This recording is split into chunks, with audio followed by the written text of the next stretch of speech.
Hello, hello, and welcome to Sugar Free for a Better Me. I'm Amy Ribicki with Simply Natural Coaching. And if you're tuning in live, I would love to have some interaction from you as I'm going through today's topic.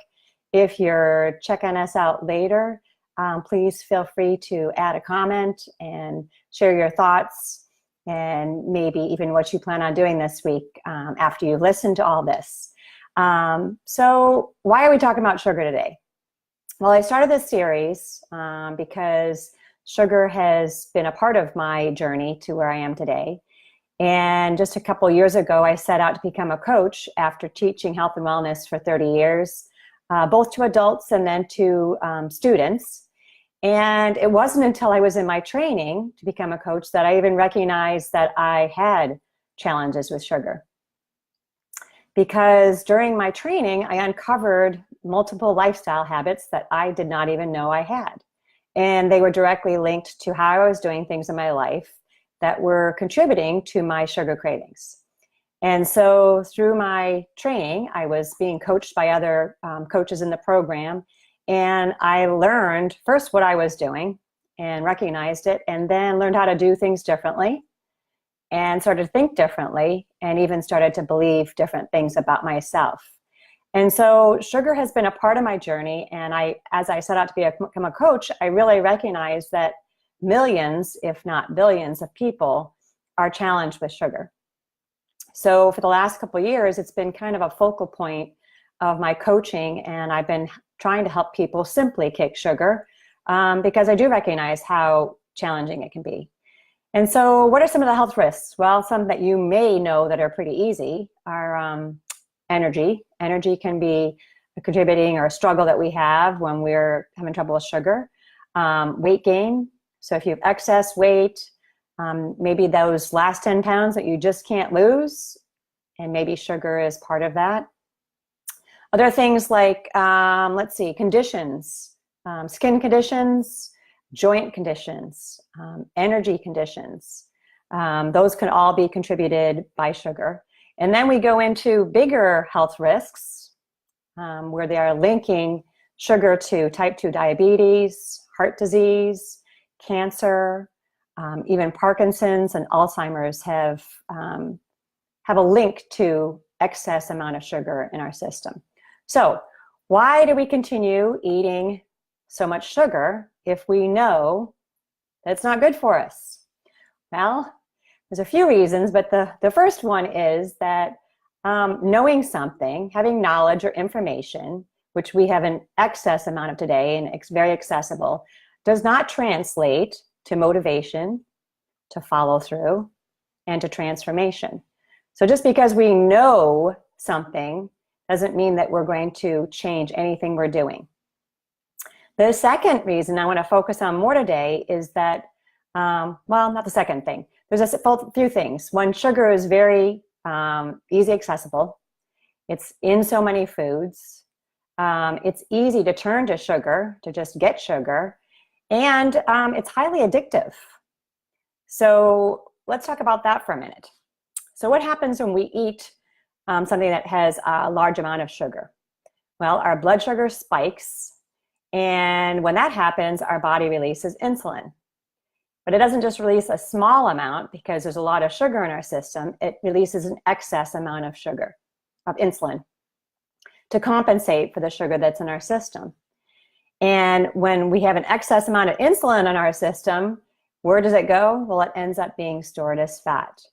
And so over time, when we eat a lot of sugar, we just continue to get larger and larger.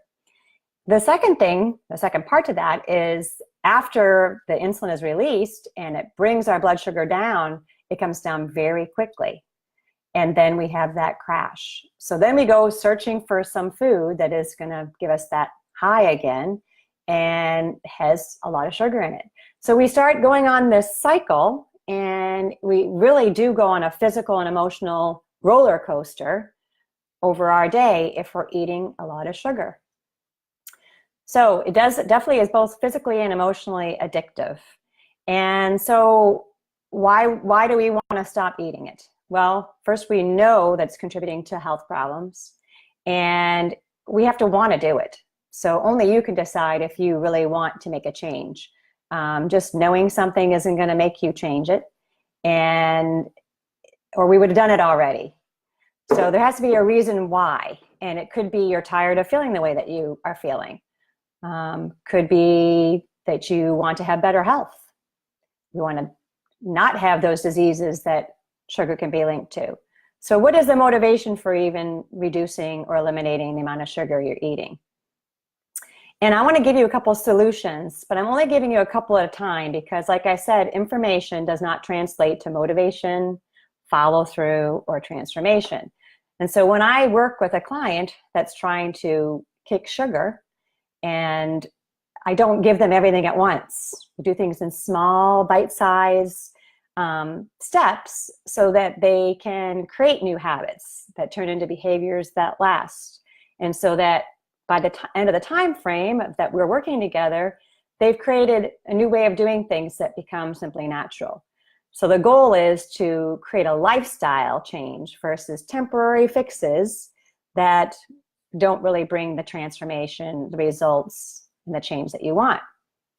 So these two solutions I'm going to give you this week, I'd like you just to focus on just this week and don't try to do anything else except for be very aware of how much sugar you're intake. So maybe notice, kind of keep track of how much you're actually consuming. So the first one is, it may seem super simple, and it really is a small thing that makes a very big difference, is to drink more water. So water or dehydration is sometimes a symptom, sugar cravings are sometimes a symptom of dehydration. So when you have a sugar craving, drink a full 8-ounce glass of water, wait 5 minutes, and then see if you still have a craving. And here's a trick, not a trick, here's a thought. For about every 20 pounds of your body weight, you want to have an 8-ounce glass of water to equal that. So they say 8-ounce glasses of water. That's for about a 164-pound person. So depending on your body weight, that's kind of a rough average of how much water you should consume each day.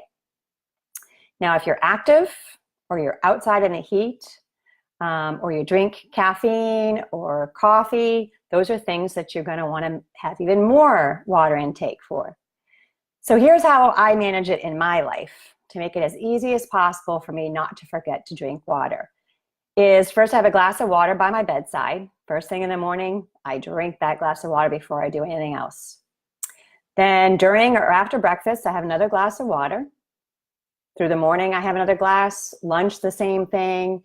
Mid-afternoon, dinner, always have water. And if I'm going out, I always have a water bottle with me.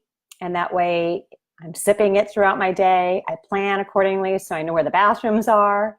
And that way I'm not holding back on my water intake because I don't have water with me or I don't know where the bathrooms are. So water, just focus on increasing your water intake little by little this week without too much pressure. Try to implement it in some simple ways for you. That's one thing that you can do quite easily to contribute to reducing or eliminating your cravings. The second thing is to get moving. So what I mean by that is if you're not doing any movement right now and you're having cravings, sometimes cravings can be a sign of sedentary lifestyle. And your body is really looking for some way to pick it up. And it's turning to sugar to give you that quick energy burst. Well, movement can do the same thing. And it could be as simple as getting up and doing a little dance or doing some stretching, going for a quick brisk walk down the block or around the office, something to get your blood flowing. And so same thing with what you did with the water. When you have a craving, try to get moving in some simple way and then notice if you still have the craving. Now, if you're new to movement, here's some simple ways to start putting it into your life. Pick something first that is easy to do, something you're familiar with, so you don't have to learn a new activity. You can do it pretty much every day. And you don't have to buy any special equipment or join a gym. So walking is probably the first thing that comes to mind that most of us can do pretty easily. And then just pick a day or two that you're going to implement it. Again, make it realistic. So whatever you're going to shoot for, we want to make sure that you're going to be successful by this time next week. You're going to follow through. So small steps. And then pick a time that you're going to do it. Keeping this in mind, we always do what's most pleasurable. So if you're not a morning person, saying I'm going to get up and go for a walk every morning and setting some large amount of distance is not realistic. So keep it simple, keep it small, and allow yourself to be successful in following through this week. So only 2 things you're going to focus on to help reduce or eliminate cravings: drinking more water and to get moving. Okay? And again, small steps will build on them. And then next week, I'll give you another solution, maybe 1 or 2, for you to focus on for the following week, with the goal being that we're trying to implement things into your life to create new habits that can contribute, that can help you kick your sugar cravings. So if you didn't tune in live, I want you to put a thing in the comments. Tell me what your goal you're gonna set this week, how we can support you. And then next week, we'll tune in the same time for some more sugar-free for a better me. And I wish you a wonderful day and a great week. Bye for now.